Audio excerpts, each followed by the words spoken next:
At the family beach vacation, my mother-in-law announced, "This house is for real family only." Husband agreed, "Honey, just go home." I smiled and called security. "Please escort them out of my resort." Their faces when they saw my name on every building. And I had plans for their special day.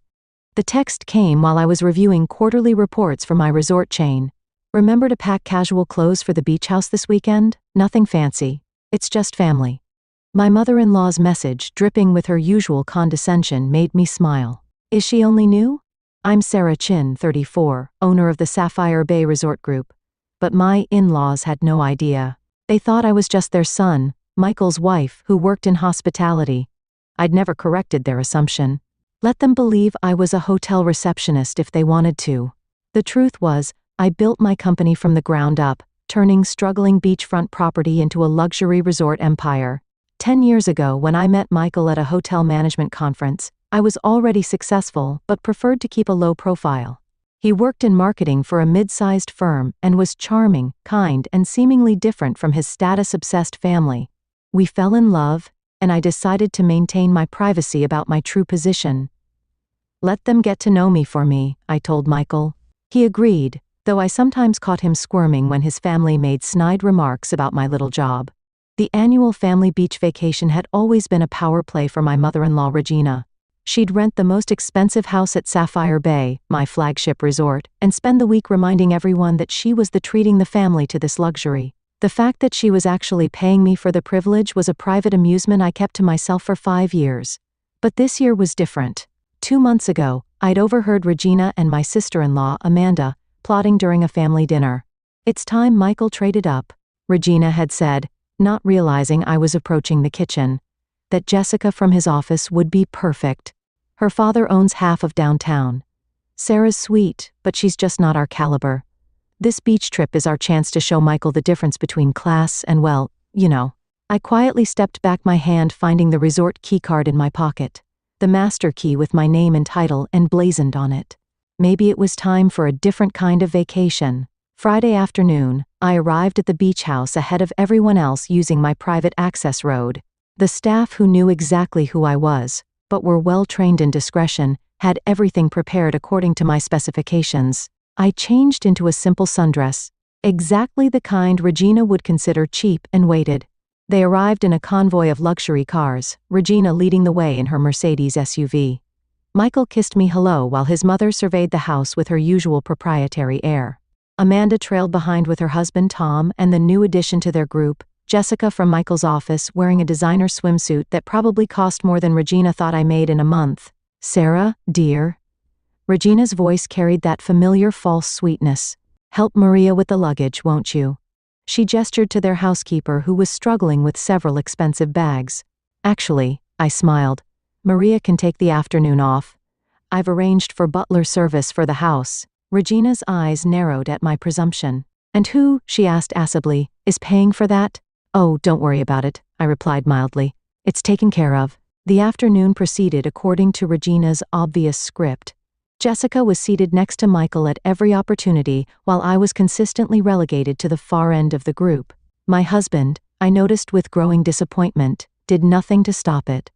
"Sarah," Regina announced during dinner on a terrace, "be a dear and check why the air conditioning isn't working properly in the East Wing." I set down my wine glass. "I can call maintenance." No, she interrupted. "You work in hospitality. Surely you know how to handle these little problems. Jessica, why don't you tell Michael more about your father's new development project?" I felt a familiar buzz from my phone. "The resort security team sending your nightly report." I excused myself. Not that anyone besides Maria noticed, and stepped into the house. Through the window I could see Jessica touching Michael's arm, laughing at something he'd said. My husband was beaming at the attention. The security report included camera footage from the beach house. I watched Regina and Amanda in the kitchen earlier, spiking my water glass with what appeared to be liquid laxative. How original. I typed a quick message to my head of security. "Proceed with Protocol 17. When I returned to the terrace, Reginald was holding court. "Really, Sarah? I don't know why you insist on wearing that Target dress to dinner. We have standards here. Right, Michael?" My husband shifted uncomfortably but said nothing. Jessica smirked behind her wine glass. "Speaking of standards, Regina continued. "I've been thinking, this house really isn't big enough for everyone. Sarah, dear, perhaps you'd be more comfortable at one of the budget hotels in town. This is a family gathering after all." I watched Michael waiting for him to defend me. Instead, he stared at his plate. "Honey, Mom has a point. It is getting crowded, and you'd probably be more comfortable." The doors to the terrace opened. John, my head of security, appeared with 2 other officers. "Mrs. Chen," he addressed me formally. "Is everything all right?" Regina stood up, outraged. "Who are you? How dare you interrupt our family dinner? Sarah, since you work here, deal with this immediately." I smiled, reaching into my purse for my master keycard and ID badge. "Actually, Regina, I do need to deal with this. As owner and CEO of Sapphire Bay Resorts, I'm afraid I have to inform you that your reservation has been cancelled." The silence was absolute. Michael's fork clattered to his plate. "Owner," Regina whispered. "Yes," I replied calmly. "Owner of this resort and the entire chain. All 17 properties, actually. And since you violated multiple terms of your rental agreement, attempting to poison another guest for instance, I'm exercising my right to terminate your stay." But, Amanda sputtered. "You're just a hotel clerk." "No. That's just what you chose to believe because it fit your prejudices. I've owned this resort chain for 12 years. I let you treat me like the help because I wanted to see who you really were. Congratulations. You showed me." I turned to my husband who was staring at me like he'd never seen me before. "Michael, I'm disappointed, but not surprised by your behavior. You'll be hearing from my lawyer about the divorce proceedings. And Jessica," I addressed the now pale woman, "you might want to update your resume. I just bought a controlling interest in your father's company. Your position is being eliminated in tomorrow's restructuring." Regina found her voice. "You can't do this. We have a contract. The contract you never bothered to read. The one that gives me the right to evict guests for cause. John, please escort everyone out. Their belongings will be sent to whatever accommodations they can find in town." I pause. "Though I should warn you, I own all the luxury properties in a 50-mile radius. You might want to try the Motel 6. You've been lying to us for years." Regina shrieked as security began clearing the terrace. "No, Regina. I simply let you show me who you really were.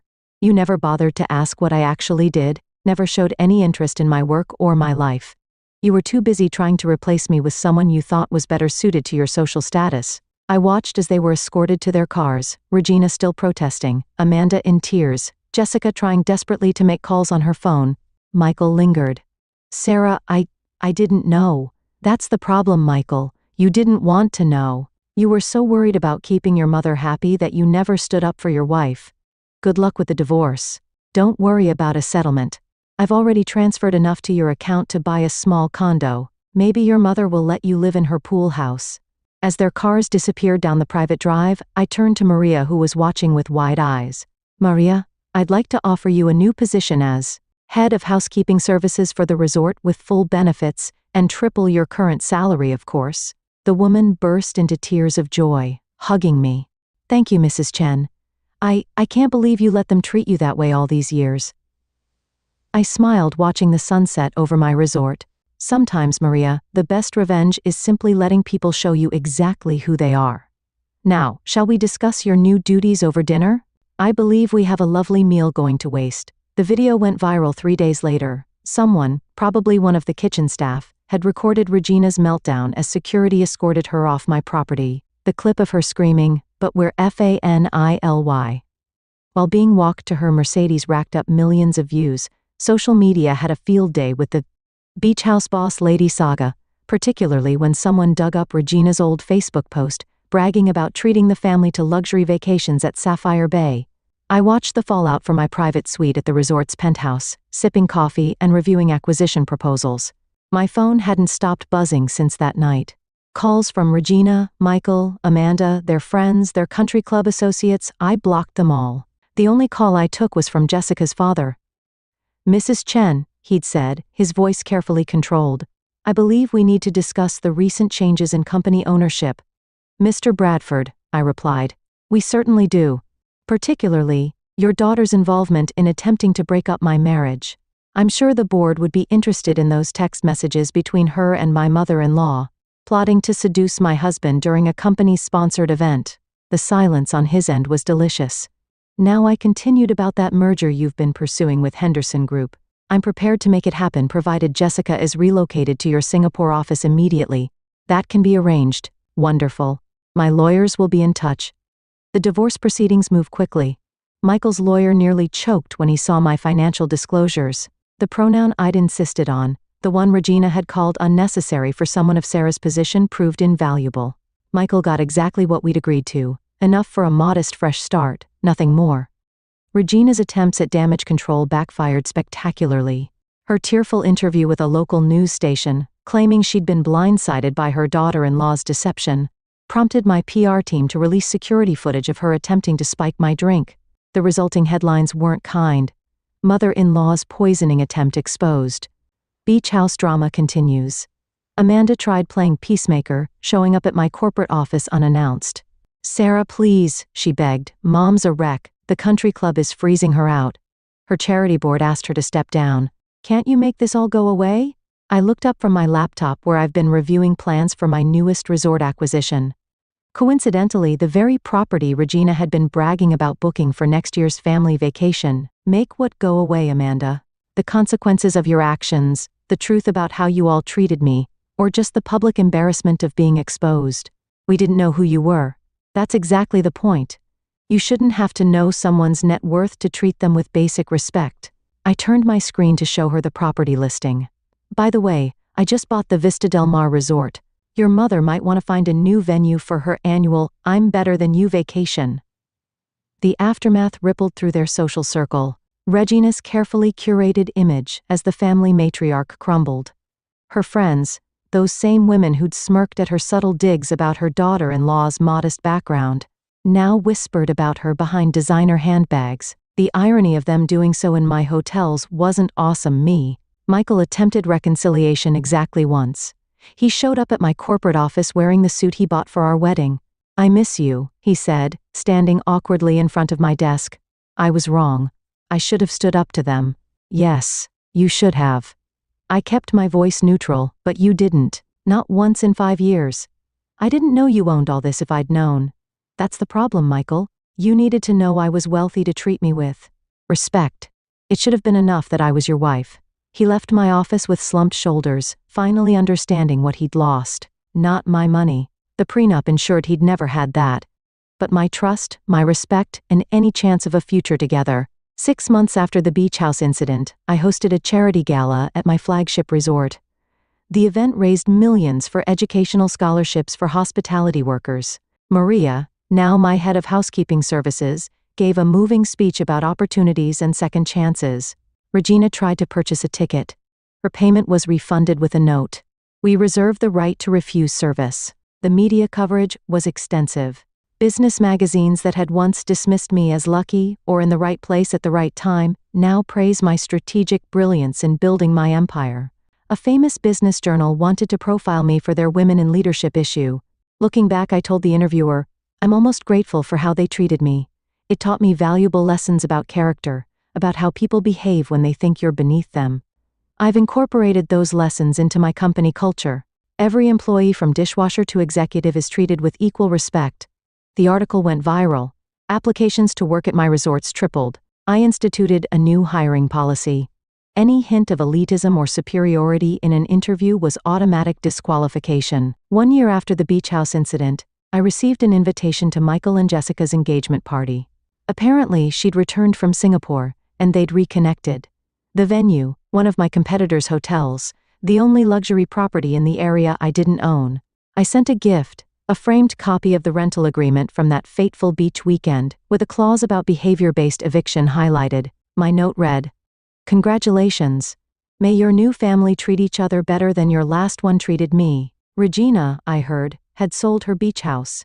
The one she'd spent years renovating to keep up with the Sapphire Bay aesthetic. The buyer, my company through a shell corporation, I had it converted into a retreat center for overworked hospitality employees. The transformation of my business continued. Sapphire Bay Resorts became known for more than luxury. We were celebrated for our corporate culture, our employee retention, and our zero-tolerance policy for guest harassment of staff. Maria's daughter became our first scholarship recipient, heading to Cornell's hotel management program with a full ride. When Regina's friends complained about the decline in service standards, since I've instituted my progressive policies, I had their memberships in our loyalty program revoked. The final twist came during a routine business acquisition 2 years later. I was reviewing the purchase of a small but exclusive country club, the very one where Regina had held court for decades. "Mrs. Chen," my assistant said, "there's one small detail you should know. Mrs. Regina Wallace hold the lifetime membership." I smiled, thinking of all those years of condescension, of being treated like the help, of watching my husband fail to defend me. "Please inform Mrs. Wallace that under new ownership, all memberships are subject to review. Her presence would make other members uncomfortable." I used the exact words she used about me at the beach house. The letter terminating her membership was delivered the same day she received an invitation to Michael and Jessica's wedding at a budget hotel ballroom. Apparently, Jessica's father's new Singapore-based position had affected their circumstances more than expected. I donated Regina's membership fees to the scholarship fund. The first recipient, Maria's youngest daughter, who dreamed of owning her own hotel someday. Sometimes, sitting in my penthouse office overlooking the ocean, I think about that last family dinner at the beach house. The shock on their faces, the sudden realization that the person they've dismissed had held the power all along. But real power, I've learned, isn't in wealth or status. It's in being true to yourself, in treating everyone with dignity regardless of their position, and in never letting anyone else define your worth. Regina still drives past the resort sometimes.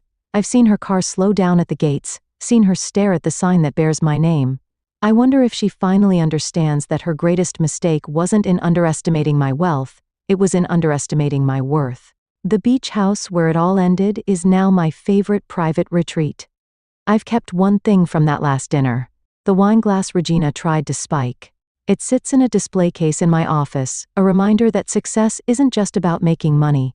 It's about maintaining your dignity while letting others reveal their true character. Last week, I received a letter from Michael. Inside was an invitation to his and Jessica's wedding, along with a handwritten note. "I know you won't come, but I wanted you to see what rock bottom looks like. You were right about everything. I'm sorry I didn't see it sooner." I sent back a response on Sapphire Bay letterhead. "Congratulations. I've booked you the honeymoon suite at our Singapore property. Consider it my wedding gift and a reminder that class has nothing to do with money." The suite, of course, didn't exist, but I'm sure they'll figure that out when they get there. After all, some lessons are best learned the hard way.